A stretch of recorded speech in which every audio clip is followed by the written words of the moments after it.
Welcome to my channel. আজকে দেখুন আমি পার্ট 2 নিয়ে এসেছি।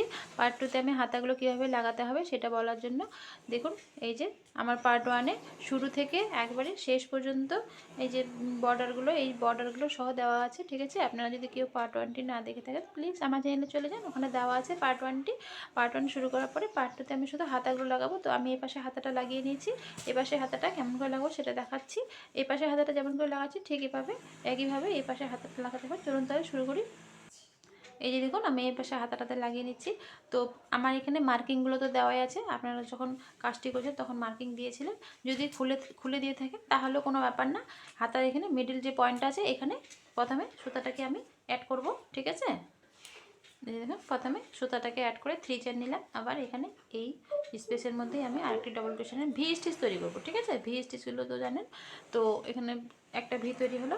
এবারে এই যে মার্কিংটা দেওয়া আছে এখানে, আর যদি মার্কিংটা খুলে থাকেন তাহলে কোনো ব্যাপার না। এই যে এই স্পেসটাকে নেক্সট যে স্পেসটা আছে এইটাকে ছেড়ে তারপরে এই যে দেখুন এখানে আমার ভি স্টিচ করার, এখানে একটা ভি স্টিচ করতে হবে। প্রত্যেকটাতে এরকম করে ভি স্টিচগুলো করবো। আর মাঝখানে ভি স্টিচের আমি কিন্তু 1 চেন নেব। আগে 2 চেন নিতাম, এখন এই যে 1 চেন নিলাম। 1 চেন নিয়ে ভি স্টিচগুলো সমস্তগুলো কমপ্লিট করব, ঠিক আছে। কাটাটা আমি 4 mm নিয়েছি, আগে যেটা কাটা দিয়ে করেছিলাম সেটাই।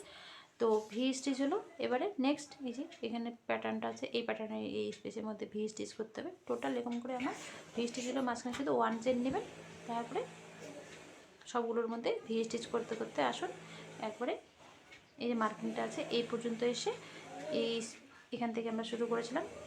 মার্কটা আমার এখানে দেওয়া আছে, এই যে দেখুন এই যে ভি স্টিচের মধ্যে, ঠিক আছে। এখানে নেওয়ার পর সরাসরি এখানে 3 নাম্বার চেনটাতে এসে অ্যাড করব।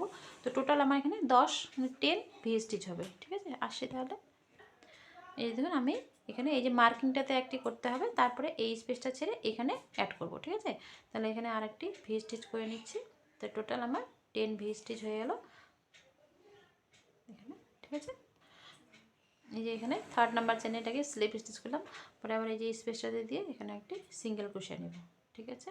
এভাবে এবার 1 চেন নেব।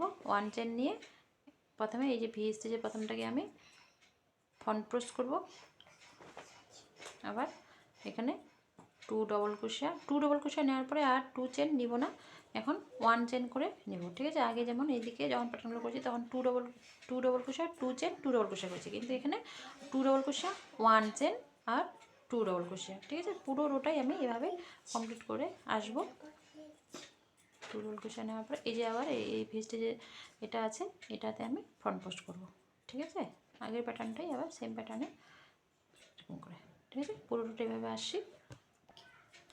এই দেখুন পুরো রোটাই আমি কমপ্লিট করে চলে আসলাম এখানে এসে আমি যে প্রথম যে স্টিচটা আছে এখানে এটা প্রথমে স্লিপ স্টিচ দিয়ে অ্যাড করব, ঠিক আছে। পরে এই যে এখানে স্পেসটা আছে এই স্পেসে নিয়ে আসবো এটাকে পুরো এই দুটি চেনকে আমরা স্লিপ স্টিচ করে নিয়ে আসবো, ঠিক আছে। এই স্পেসটা 1 চেন স্পেসটাতে এসে এখন এখানে 1 2 3 4 চেন নেব। 4 চেন হচ্ছে 1 চেন আমার স্পেসের জন্য, আর 3 চেনটা আমার ডবল ক্রোশার মাপে হবে, ঠিক আছে। এই যে পুরো এভাবে এখন প্রত্যেকটি এই যে 1 চেনের স্পেসগুলো আছে এগুলোতে পুরো আবার ভি তৈরি করবো। ভিয়ের পরে আবার এই প্যাটার্নটা করব। এরকম করে টোটাল আমি 5 প্যাটার্ন করব, ঠিক আছে। আমার এইগুলো হচ্ছে 5 প্যাটার্ন হবে। তা ভি স্টিচগুলো সহ টোটাল আমার 10 প্যাটার্ন হবে, 10 রো হবে। আর হচ্ছে যদি আমরা এগুলোকে কাউন্ট করি তাহলে আমার 5টি রো হবে, ঠিক আছে। এই যে আমার এটা একটা হলো 1 রো, তারপরে এরকম করে আরও আমি 4টি রো তৈরি করবো। তাহলে টোটাল আমার 5 রো করার পরে আমি আসছি, ঠিক আছে। আর কোনো বাড়া কমা হবে না, কোথাও কিছু করতে হবে না, শুধু ভি স্টিচের পরে আবার এই রো, আবার এই রোর পর আবার ভি স্টিচ, এরকম টোটাল 5টি, এটা সহ টোটাল 5টি রো করে আসছি। এই যে দেখুন টোটাল আমার 5 রো কমপ্লিট হয়ে গেলো। যে 1 2 3 4 5, ঠিক আছে। 5 রো করার পরে আমরা পরে 6 নাম্বার রোটাতে একটু কমিয়ে নিব। প্রথমে এই যে এখানে ভিএরটা করে নিচ্ছি 6 নাম্বার রোয়ের জন্য। ভিএর রুটি করে আসছি, ভি স্টিচের রোটা কমপ্লিট করে আসছি। এই যে ভি স্টিচের রুটি আমার কমপ্লিট হয়ে গেল, ঠিক আছে। এবারে আমরা প্রথমে এখানে এটা ফ্রন্ট পোস্ট এটা নিচ্ছি। ফ্রন্ট পোস্ট যেটা নিতে হবে সেটা নিতেই হবে। মাঝখানে যেটা আমরা 2 ডবল ক্রোশিয়া করতাম সেখানে 1 ডবল ক্রোশিয়া করব, 1 চেন আবার 1 ডবল ক্রোশিয়া, ঠিক আছে। শুধু এখানে একটি করে ডবল ক্রোশিয়া কম করে নিতে হবে। এই যে এভাবে প্রথমে একটি ফ্রন্ট পোস্ট ভি স্টিচের এইটা, তারপরে 1 ডাবল ক্রোশা 1 চেন 1 ডাবল ক্রোশা, তারপরে আবার এটা ফ্রন্ট পোস্ট যেভাবে ছিল সেভাবেই আবার নেক্সট বাকি সবগুলোই এখন একই রকম হবে। এটা আমার 6 নাম্বার প্যাটার্ন, মানে রো নাম্বার আবার এটা 11 প্যাটার্নের আমার 6 নাম্বার হচ্ছে, ঠিক আছে। তো এটা এভাবে কমপ্লিট করে আসছি, সরি রো নাম্বার 11 না 12 রো নাম্বার চলছে আমার। তো 12 রোটা কমপ্লিট করে তারপর 13 রো থেকে আমরা ফিনিশ করব। 13 রোটা আমি শেষে এই যে এরকম একটি কালার অ্যাড করব, যে কালারটি আমরা বর্ডারে করেছি সেই কালারটি আমি এখানে অ্যাড করেছি। 13 নাম্বার রো নাম্বার এটা আমার, ঠিক আছে। এটা দিয়ে আমি ফিনিশ করছি। তো এটা রো কমপ্লিট করার পর 13 নাম্বার রোটাতে আসছি। এই দেখুন আমি এখানে কালার শেষে কালারটি নিলাম, এখানে নেওয়ার পরে এই যে মাঝখানে যেখানে স্পেস আছে সেখানে এনে এখানে এটা হচ্ছে প্রথমে 3 চেন করব, তারপরে ওই স্পেসেই আবার এটাকে সিঙ্গেল ক্রোশে দেবো, ঠিক আছে এভাবে। তারপরে আবার প্রত্যেকটি যে ডবল ক্রোশার পরে স্পেসগুলো আছে এই যে স্পেসগুলো, এই স্পেসগুলোতে প্রত্যেকটিতে সিঙ্গেল ক্রোশা নেব। সিঙ্গেল ক্রোশা নিতে নিতে আসছি, এভাবে সিঙ্গেল ক্রোশা নিলাম। হলো মা, কথা বলবো মামা কথা বলবো।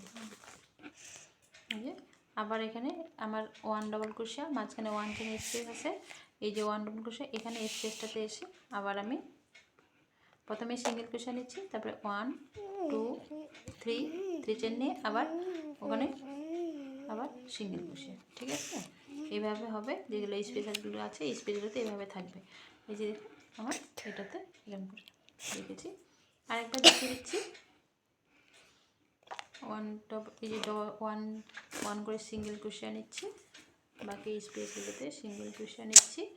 যখন আমার মাঝখানে এই যে স্পেসটা আসতেছে 1 ডাবল ক্রোশা 1 চেন 1 ডাবল ক্রোশা এই স্পেসটাতে আসে আমাকে এটাকে প্রথমে 3 চেন তারপরে এভাবে, ঠিক আছে। এভাবেই পুরো রোটাই কমপ্লিট করে আমি এই পর্যন্ত এসে এখানে দেখাচ্ছি।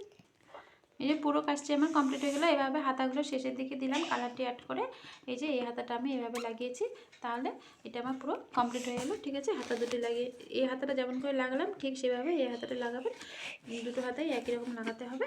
তো এই যে আমার কাজটি কেমন লাগলো আপনারা প্লিজ হচ্ছে লাইক করবেন ভিডিওটিতে যদি ভালো লেগে থাকে, আর হচ্ছে মামা পুরো ভিডিও দেখা পর ভালো লাগলে প্লিজ লাইক শেয়ার করবেন আর আমার চ্যানেলটিকে সাবস্ক্রাইব করবেন।